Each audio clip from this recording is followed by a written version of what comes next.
Hello and welcome to Hexed Encountered. My name's Joe.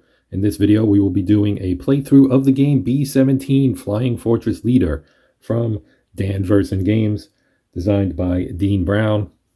This one operates a little bit differently than the other Air Leader games in that you are actually managing the 8th Air Force, the entire Air Force group, and instead of flying kind of the tactical style missions that you would fly in, say, Corsair Leader or Zero Leader, Stuka Leader, etc., you actually are flying large-scale bombing missions.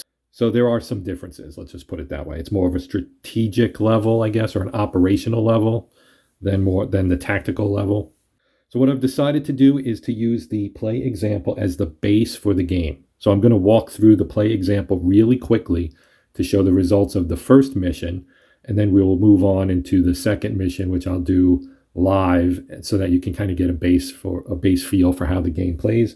The campaign we are playing here, and this is the one that is used in the play example, is this one right here. The Combined Bomber Operations, June 1943 to September 1943. So I won't read everything here, but you can take a look and see all the information. The key things would be the special rules, where you can have the impact of the RAF night bombing on your targets during the game. And then with our initial groups, we get 1 recruit level, 2 green level, 1 average, 1 skilled. Our initial SO points are 75. Our weekly SO points are 25, and we get 18 replacement points per month. Replacement points are used to remove damage from your groups, basically replacing crews or aircraft that are shot down. SO, if you're not familiar, are special option points, and they're used to purchase things in the game, like bombs for the missions, as well as the groups themselves. If you need to replace or add a group, you can do that as well. Our initial Luftwaffe squadrons is 12. Their airfields 3, 4 factories. The status of the Mediterranean theater is Algeria. The USSR Eastern Front theater is Kursk. We're using secondary missions.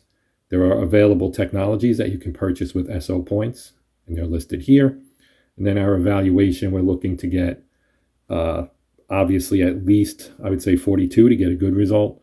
And if you can top 50, you get a great result. Now, in the play example, the optional rule for recon is being used, so we will use that as well. So that gives you extra SO points. That bonus is 12 SO points. Let's take a look at the groups that we've purchased to start the game. So we have this Thunderbolt group is our fighter group. This is the 78th Fighter Group, and it's a P-47 Thunderbolt, as you can see. It costs 10 SO points, which is indicated over here.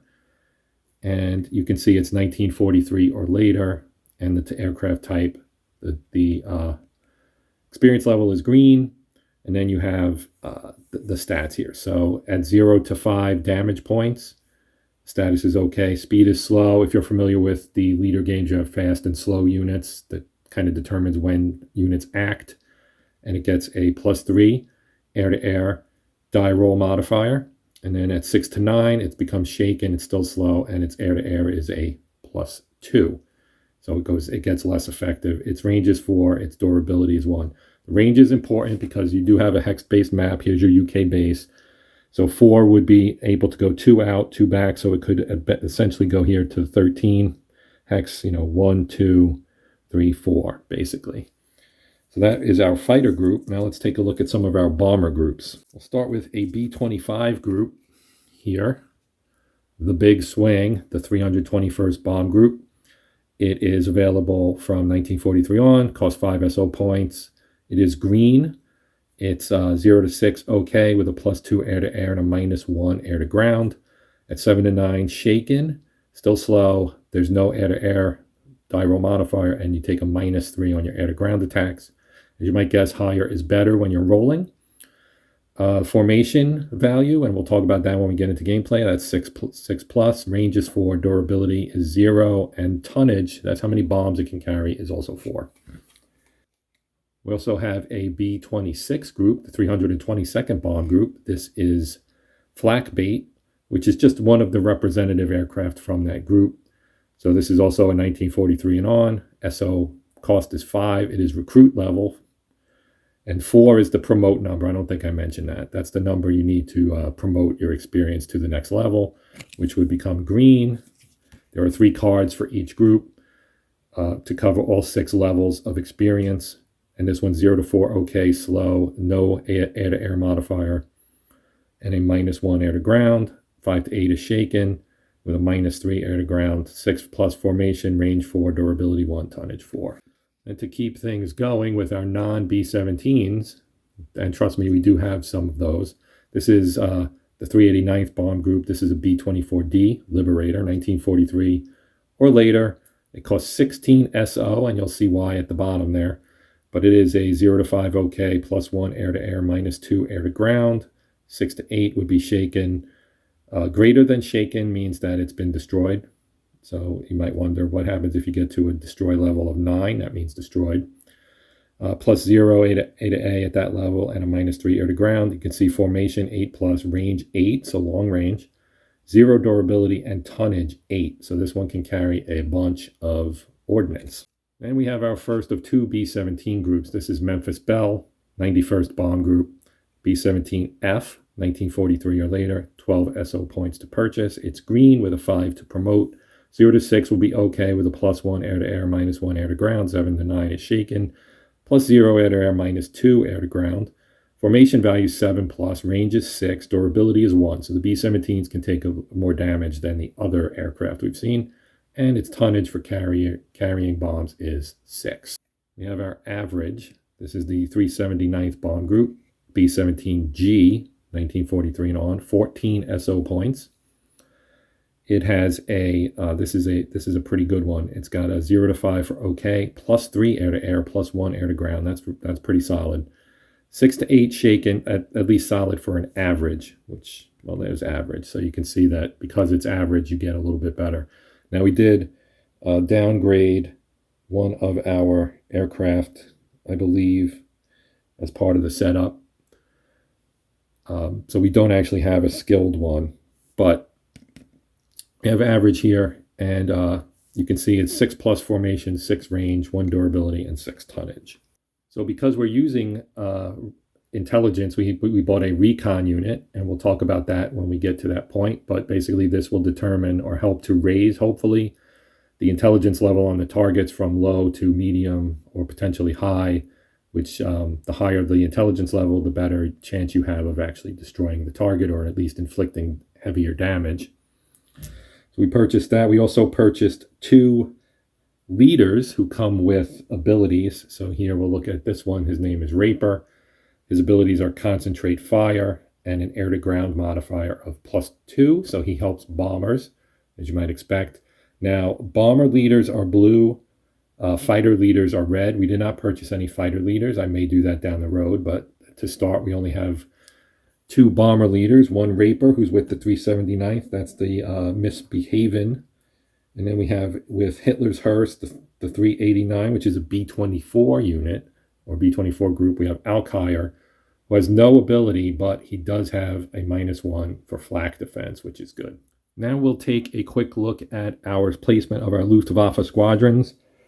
According to our card, we were to place 12 at initial, and so there are 12 here. And basically, you roll two dice and add the numbers together, and you use that to place them within the hexes here. You can see they go from 5 all the way up to 20. So basically, you place them out, and then there are a couple of hexes that actually require to have squadrons in them. So this is the ultimate disposition that we ended up with. We have 2 in 16, which is where Berlin is, and 2 in 12, which is the Netherlands, and you have Antwerp in there. And then 1s in most of these other places, as you can see. So we don't have any in the Pas de Calais, and we don't have any in 14, which is like Hamburg, and then down here, obviously, in the National Redoubt and Austria, Eastern France kind of area. Now, the next step would be to draw our targets. So this campaign requires 3 airfield targets and 4 aircraft factory targets. So I did draw those, and we'll see those in a moment. You can actually see there's one here that's set up as the target. I don't want to waste too much time going through that. We'll look at the target cards as we play them. But you also then have to draw a secondary target, set for secondary missions, rather. And you can see that over here we drew Transportation 2. And you can only draw ones that are active in the time period you're playing. So we are in June of 43, so this one is good. You draw 5 transportation targets, destroy at least 10 transportation victory points. And then success will tell you what happens if you succeed, and failure will tell you what happens if you fail. It's pretty straightforward. So we drew 5 secondary transportation targets, and we'll play those through. There's actually a secondary target of the transportation type for this first mission that we're going to fly. And our main objective here is an aircraft factory in Hamburg. So that would be Hex 14, which is up here, which does not have any fighter presence in it. So that's good. Next, we draw our commander. This is Schmidt. He is our Luftwaffe commander. You can see you can roll to replace on a 7 or more. He would be replaced. Then you roll for the Luftwaffe response. An 8 to 10 is all out. And the range there indicates that with a 1, it means that bandits that or squadrons that are adjacent to the hex your group is in will attack. So for example, if we were in 10 and we had an all out or a high, these guys, all 4 of these guys would be eligible to attack our group. Then you can see average is 2, 3, 1 is poor. He has tactics, so when the bandits are engaging the bombers, they can use the bombs and rockets tactic. No technology, we'll talk about that when we get another different leader. And the reserve focus, -1. So he goes on this pile right here. You can see we have a pile of aircraft factory targets, airfield targets, and event cards. You draw, just like in other leader games, you draw an outbound event and an inbound event out to the target, and then back when you're returning home, you'll get an event both places. We have a bandits disrupted track down here, aircraft supply down here. We'll talk about that as well in a little bit when it comes up where we're removing one or whatever, just to kind of keep things relatively straightforward. Here are our tracks for the theaters. There's the Med Theater right here. We have our British flag marking Algeria, and they advance in this direction. You can see that way, or they can go backwards depending on how successful things are. Then in the Eastern Front, the USSR theater, they are in Kursk. The furthest one out is Stalingrad, which would be the start. This one starts at Torch, depending on what time period you're playing. So if you're in 1942, you're going to be in Torch probably and Stalingrad, and then work off of that. So that's that. Over here we have our target. So this is our primary target, secondary target. That's where our secondary target cards come from. Here's our mission chart. We will be using this, and you'll see that in a little bit. Then we have our, as I mentioned earlier, year, month, and week. And this tells you when secondary missions can be flown. So you don't fly secondary missions in December, January, or February. So at this point, we're ready to start. So we would receive our 25 weekly SO points as indicated here on the card. And we could use that to buy additional groups or whatever. In this case, we're going to hold on to those. We'll need some for bombs to purchase our bombs for our mission, which is coming up here momentarily. So after that, we would do our intelligence or recon roll. So we chose to run a recon mission against the primary target, which is aircraft factory number 21 in Hamburg, as I mentioned. And every target starts at low. So we rolled a number and this is all from the gameplay example. So I'm not actually rolling the dice here.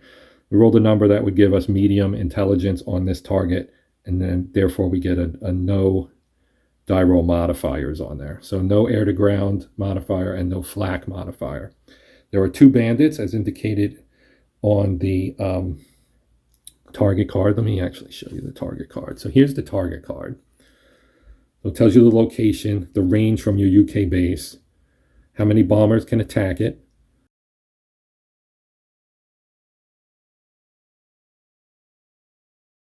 You do add 1 to your die roll for its air to ground modifier. This one can be used, incendiaries can be used on this to set it on fire. Luftwaffe response for it is 0. Then these are the flak rolls, and it rolls twice. Then repair is the repair roll for this target. So if you damage it and don't destroy it, they get a repair roll to remove some damage. Then you have 2 bandits and reserve -1.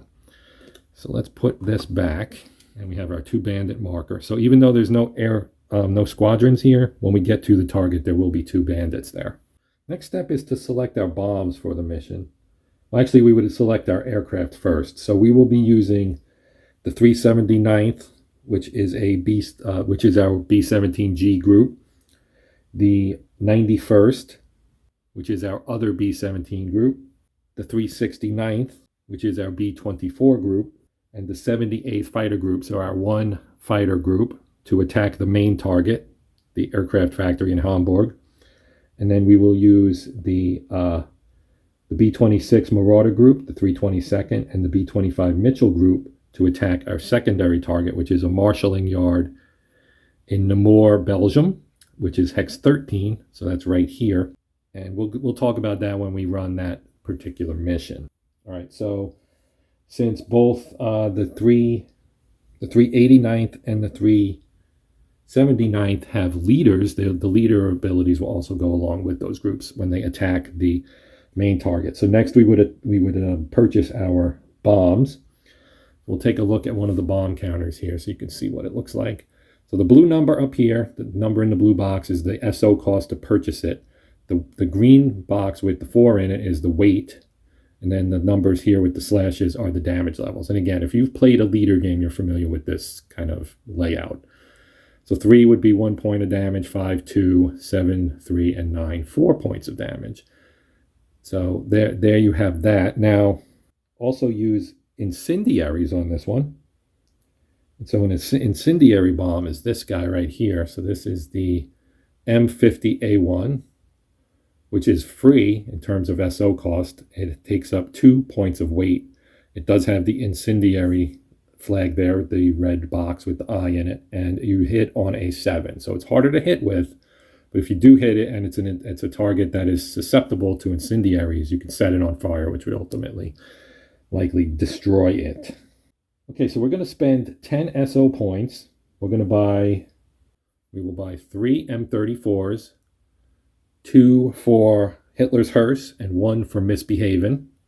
We'll buy 1 M43, which will also go to Misbehavin', which is 6 total weight points.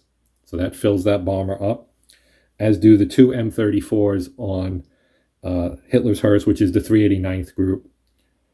And then for the Memphis Bells group, the 91st rather, we're going to load up on incendiaries, which don't actually cost us anything. So those M50A1s I just showed, we're going to put 3 of these guys, which have 2 weight points each and no SO cost. We're going to put those on Memphis Bell and hope that that group, the 91st, can actually hit with one of those 3, which would set the target on fire. Okay, our next step is to plan our flight path. So we're leaving from our UK base, so we'll put a 1 here, and a 2 here, and then our target indicator here. So that's your path, right? It's 1, 2, 3, 4, 5, 6. So you would need 6 to get there and back. All of our unit groups that are flying this mission have that. The 379th Misbehavin' has a 6+. Hitler's Hearse has an 8+, and Memphis Belle has a 7+. So all of them are in range of that particular target. Okay, next we'll lay out our counters for our mission here. So our lead group will be the 379th. The 91st will be second. And the 389th will be the back group. Our fighter escort will fly high. You can choose high or low. You get a -1 air-to-air, I think, if you fly low. Yeah, it says A to A -1 first attack. So we chose high. We have a high escort. The escort's range is only 4, so they'll only be able to go 1, 2 here and then back. They can't actually reach the target, so we will be flying that final step there unescorted. We then roll for our Luftwaffe response. It's a 7. If we look at Schmidt's card again, you can see here that it says 4 to 7 is high, 5 bandits, 1 range. So that indicates how much of a fight we're going to have to actually get to the target. Our next step is to draw our event card. And we get this guy right here, which says Occupation Resistance. Use the top half for the Outbound. So change any desired non-German target intelligence level to high. So if you remember, we have a secondary target. The primary target's a German target, so we can't use this for that. But the secondary target is in Belgium, so we can use it for that. So I'm going to take a high intel counter, which is this one right here, which will give us a +2 air to ground and a -2 flak. And I'm going to stick that on the secondary target, which is off camera. Once we've done that, we advance the mission counter, which is this guy right here. And I didn't have it out, but it would start here in the UK base, so we advance it here. So this is the location. Now, because we are at a response high, based on our Luftwaffe response roll with a range of +1 and a max of 5, we now have 3 squadrons that are adjacent to that hex, 1 here and 2 here. That means 3 squadrons can attack. We have our bandit cup right here. So we will draw 3 chits out. We get a no bandit, so the most we'll face now is 2. And for the other 2, we draw Focke-Wulf's 190s. Now you can see we place them out, the no bandit and our 2 FW 190s here on our mission tracker. So we'll move our 2 bandit counters, actually I guess it should go like this, in here underneath our fighter escort. Now, one thing to note is the this counter here has at the bottom, you see the F+4. That is a frontal attack tactic that could be employed. However, the commander, Schmidt, only has bombs and rockets tactic, so he that bandit is not eligible to use that tactic. So we look at our fighter group, and you can see the durability is a 1. So that's a -1 on the DRM for the bandits. Now it's also slow under speed, which means the bandits attack first. So our first Focke-Wulf rolls a 4, which becomes a 3, and that is a miss because they needed a, actually it should have been this way, sorry. They needed a 5 to hit, so they don't get it.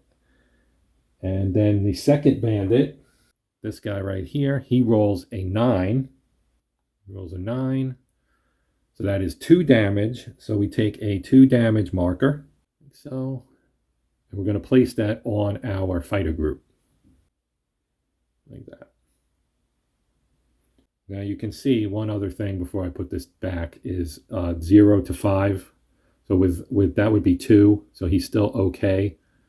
And nothing changes until he hits 6, and then he would become shaken, and that would impact his performance. And now it's the turn of the Thunderbolt to attack. So you need a modified 10 or higher to destroy a bandit, and the current air-to-air modifier on the Thunderbolt was a +3, as you might remember from our previous look at that particular card. You can see here +3, and the bandits have a defense of value of 2. Oh, I'm sorry, of 1. It's this blue box. So both of them have that 1 in the blue box. That is their defense rating. The 2 is their range, I believe, if I remember correctly. So that means that we need a roll of an 8 or higher. So we roll twice. The first roll is a 9, which destroys one of the groups, and one of the bandits, rather. And the other is a 6. So we destroy one, but one lives to fight another day. Now, since we destroyed one, we're going to move our bandits disrupted track here. There's a destroyed marker. We're going to move that to 1. And then we will also flip these squadrons over because they can't attack right away. Again, they have to rearm. So if we look at this guy right here, you can see it has a 3, 2, 1 on it. We will put it on the 3 side. It takes 3 turns for them to rearm. And that will be true for all 3, even though it only ended up being 2 that managed to attack. The third one is considered to have sortied. Maybe it just missed the bomber stream or whatever. 3, 3, 3. So we leave that like that. And then what happens is we will move our bombers to the next hex. And then this becomes 2 because that is considered a turn. So, okay, so next we would advance our bomber to the... Oh, before I do that, notice I removed the escort because it had reached its range and had to return to base. So these guys will move here. These will all turn to 1.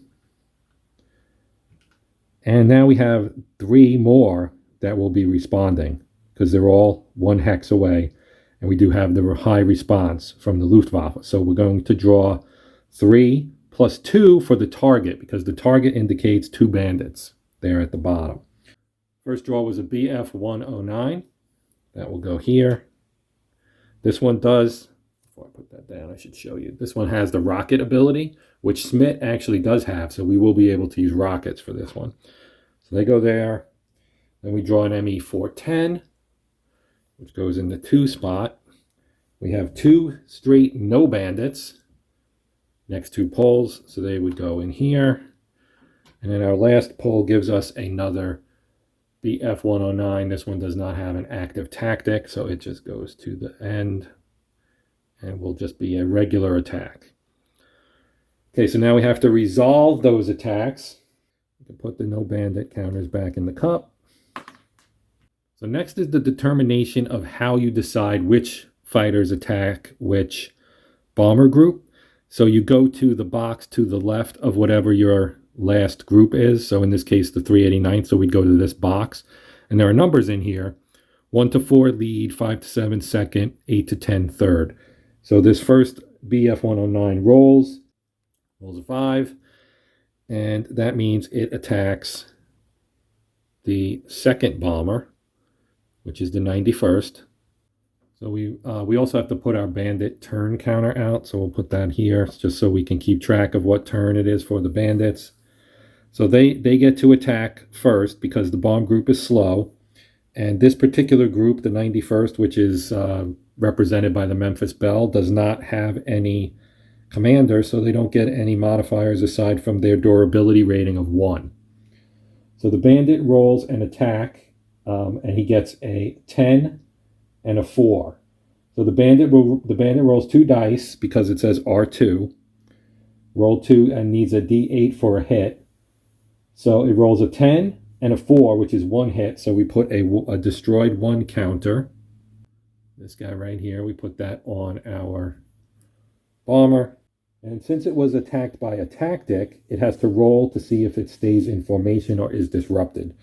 So if we look here at our Memphis Belle counter, right here, you see at the bottom, the sleeve tends to reflect the light. So I'm trying to shade it a little bit. But you can see that it says 7+ for formation.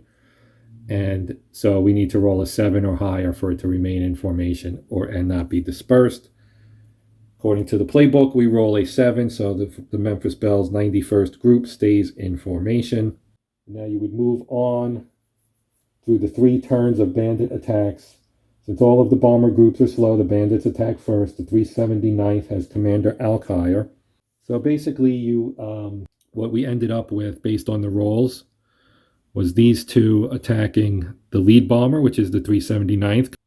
So the ME-410, the first one here, he rolls an 8. An 8 minus 1 is equals 7, which is 2 hits. So we apply 2 hits to the 379th, which is the Misbehavin'. Then the bomber group rolls. Now, because it has Commander Alkire and uses the concentrate fire tactic on the second, that would be on the second bandit. So let's talk about the BF-109, the second BF-109, also attacking the 379th. They roll a 2 and miss. So then our bomber group rolls and they can use the concentrate fire tactic on and choose to use it on the second bandit, so that would be the 109. So we roll a 3 and a 3 plus our 3 air to air. If we look at our Misbehavin' card here, you can see its air to air is a +3 right there. So 3 plus 3 is 6, plus 1 defense is a 7, so that is a miss. And an 8, 8 plus 3 minus 0 defense, plus 2 concentrate fire. So we missed the 410, and we destroy the BF-109. So the 109 gets destroyed, leaving only the 410. Put that back in there, and this would move that to 2 now. So turn 2, the 379th, attacking again. The bandit rolls a 1. So that's a miss. And the bomb group rolls a 3. So that is also a miss because 3 plus 3 plus 1 is 7, and that's not a 10, so that is also a miss. So you would go turn 1, and then you would go turn 2, which is what we just did, and now we go to turn 3. And for turn 3, the bandit roll attacking the 379th. Oh, I'm sorry. I forgot to talk about what happened with the 91st. So you might be wondering, hey, you didn't roll for the 91st. They actually rolled a 10 to destroy the, well, it was a 10 modified. It was a 7 plus 3 plus the 0 defense equals 10, so that is a hit. So this one's also destroyed, and that's why it hasn't been attacking. And that moves that up to 3. So we're still resolving this guy right here, and in turn 3, they roll a 6, which when you subtract the 1 for the durability of the B-17 group, it becomes a 5, which is, of course, a miss. And then the bomber group rolls a 5. 5 plus 3 plus the 1 defense is, because you can see here it has a -1. So a -1 defense becomes a +1. That's why when I say +1, that's what I mean.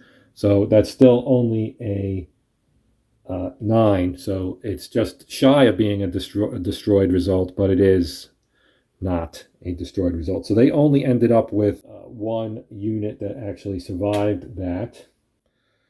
But because there were 3, we had 2 no bandits, so we can't say that we're removing any of these, obviously. So now that we're over the target, we begin our bomber on the 379th has Raper. So Raper has the concentrate fire and the air to ground. Alkire has no tactic, but he has flak defense -1, and we'll see that momentarily. So he gets an air to ground modifier of +2. Now he's commanding the Misbehavin', which, to refresh your memory, is right here. It has a +1 air to ground on its own. It did take 2 points of damage, but it's good through 5, so we haven't lost anything there. Now it is carrying M34 bombs and M43 bombs. So first thing you do is resolve the flak. So the 379th bomb group has a durability as both of the B-17 groups do of 1. So you subtract 1 from the die roll for that. The AC-21 target, so our main target right here, is going to roll 2 dice for the flak attacks with the +1 air to ground modifier used by the bombers. Because the intel level is medium, there are no additional flak or air to ground modifiers based on that shit right there. So the flak attack rolls a 4. 4 minus 1 is 3, which is a miss. And the second is 6, which is 6 minus 1 equals 5, also a miss. Now the 379th rolls for its M34 bomb. So that's this guy right here. And you can see it's 3, 5, 7, 9 for damage. So it rolls a 10, which gets modified by +1 for the air to ground on the target, which is right here. +1 air to ground for the group, based on its card, plus 2 more air to ground for Raper. That's 14, which is 4 hits. So we would put 4 hits on there. This is the hit marker that would go on there. We'll put that on there. Then the M43 rolls. We roll for the M43 bomb, which is this one right here. And it hits on a 5, 2 hits on a 7. So with that roll, rolls a 6 plus 1 for the target, plus 1 for the group, plus 2 for the commander's ability, equals 10. That is 2 more hits. So we take the 4 off and we put a 6 on here. Next up is the 91st. So that is the Memphis Bells group. This guy right here. So you can see they're carrying incendiaries, 3 of them. But we have to resolve the flak first. Now, they don't get any benefits from their commander because they don't have one. So the flak attack rolls a 3 and an 8. So that is 1 hit. So our 1 damage becomes a 2. Now we roll for our bombs. First bomb is a roll of 2, plus 1 for the air to ground on the target, minus 1 for the air to ground on the group is 2, so no hit. The second bomb is 3. And again, a +1 and a -1 is 3, so no modifier and no hit. The third one is an 8, which again gets modified up and then back down by 1 to be an 8 anyway. And that is a hit because the M50A1 hits on a 7. So they did hit with 1. So that will increase the damage to a 7.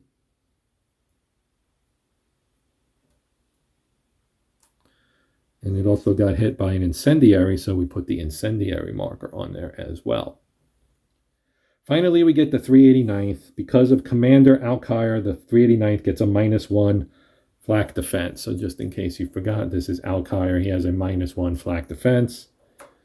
That's carrying 2 M34 bombs, which we already saw earlier, but just to remind you, hits on a 3579. It has a 4 weight, so Hitler's Hearse here is carrying 2 of them. So this bomber did not take any damage. You can see its air to ground is a -2 because it's recruit level. So since it's recruit level and has bad stats, it's a little bit harder for it to actually hit the target. Oh, wait a minute. I have the wrong card there. I screwed up. Okay, so Hitler's Hearse actually was promoted to skilled. So I had the wrong version of it there. So it is a +1. So I screwed that up. So that does add up to 13 hits, and that destroys the target. Okay, so we've destroyed the target. The next step would be to draw our event card for our return flight home. We get German radar system down. So we re-roll if desired, which we will because we have high response right now. Re-roll Luftwaffe response, subtract 2 from the response roll. So this is an opportunity to make our flight home a little easier. So we do that. We roll a 3, or 5 rather. And with the -2, it becomes a 3, which is a level of poor. If we look at, well, actually, it's not a result of poor. It's actually a result of average. And that would be 4 bandits and 0 range. But because we're not flying through any areas that actually have a bandit, that's good enough. We can take this off. And you can see if we put an average on there, range 0, max 4. So we're able to fly back, 1, 2, 3, back to base. This gets removed. These guys can all return to being available. Okay, so we destroyed the target. We'll take all our markers off of the card here. So here's our card, the target that we destroyed. Up here you can see supply and victory points 3. So we gained 3 victory points for our campaign, which is great. We also remove a 3 supply marker because all of these 4 counters go with the aircraft factories.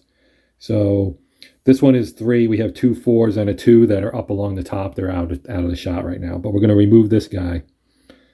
And I'll just slide this one over, I guess. This determines how many squadrons they end up with in future months. And then you would put a build marker to indicate that they're going to replace that factory. Albert Speer doing his job. So we will put this 1 month later. So that goes on the July box there to remind us to place a new or draw a new aircraft factory card and place a supply here in the box at the bottom. Now in terms of XP, each of the participating group gets 2 experience points, 1 for the mission and 1 for destroying the target. And that is the end of the playthrough in the book. So what I'm going to do is I'm going to end the video here and we will pick this up. I'll do a part 2 that will include, or not really include, it will continue this playthrough with obviously the playbook example is over. So this will be a new play, basically. I figured I would do a video showing how we get to this point only because it's good from an instructional standpoint. And obviously I was just following along what's in the book, so there were no die rolls. I kind of stacked the deck and all that kind of stuff. So I'm going to shuffle everything and we'll pick up for the, this can go away as well. We'll pick up for the secondary target mission, which is here, which is going to be flown by the big swing, the 321st Bomb Group, which is a B-25, and Flak Bait, the 322nd Bomb Group, which is a B-26. So these are more of your tactical type bombers. The B-25 and the B-26, they weren't heavy bombers, they were medium bombers. So they're a little bit, they carry less tonnage, therefore, and they're not as durable, and they have shorter range than the big boys. So we're going to take care of that in part 2, and then we'll see how things go as to whether or not there would be a part 3 or anything like that. But that will do it for now. So thank you as always for watching. Do my usual spiel about liking, sharing, and or subscribing. If you would do any of those things, that would be fantastic. If you are a subscriber, as always, thank you for watching and supporting the channel. I do appreciate it. That will do it for now. So look for part 2 here in a little bit, a couple days maybe, day or two, I would hope. But for now, that does it. My name's Joe. This is the Hexed Encounter channel. And until next time, as always, happy gaming.